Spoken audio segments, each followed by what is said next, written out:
कोई पण प्राणी हो, चाहे हाथी, घोड़ा, गाय, भैंस, ऊंट, गधा, बंदर, मच्छर, कॉकरोच और है इंसान, सब मानते हैं कि हम प्राणी हैं, हम एक जिंदा प्राणी हैं।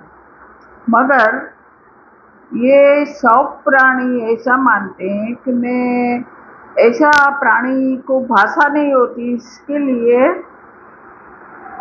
वो बोल नहीं सकते, मगर अनुभव कर सकते हैं कि मैं हलन चलन कर सकता हूँ। एक बंदर भी ऐसा सोचते हैं कि मैं चल सकता हूँ, दौड़ सकता हूँ, कूद सकता हूँ, खाना खा सकता हूँ, पानी पी सकता हूँ, कुछ भी मेरे से होता है, सब काम मैं कर सकता हूँ।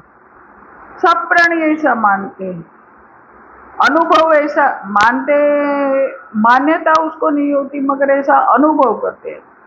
एक मच्छर और कॉकरोच भी ये अनुभव कर सकते हैं कि मैं चल सकता हूँ, ये एक चींटी भी, और इंसान भी अगर ये ही मानता है कि मैं चल सकता हूँ, बाहर घर से बाहर जा सकता हूँ, आ सकता हूँ, सो सकता हूँ, जाग सकता हूँ, खाना खा सकता हूँ, पानी पी सकता हूँ, अगर ये अनुभव और ये ही अनुभव इंसान भी करता है और प्राणी भी करता है, अगर ये अनुभव सच्चा है, ये मान्यता सच्ची है, तो सब प्राणी ये अनुभूति का ज्ञान सच्चा है, तो ये सब प्राणी ज्ञानी हो गए।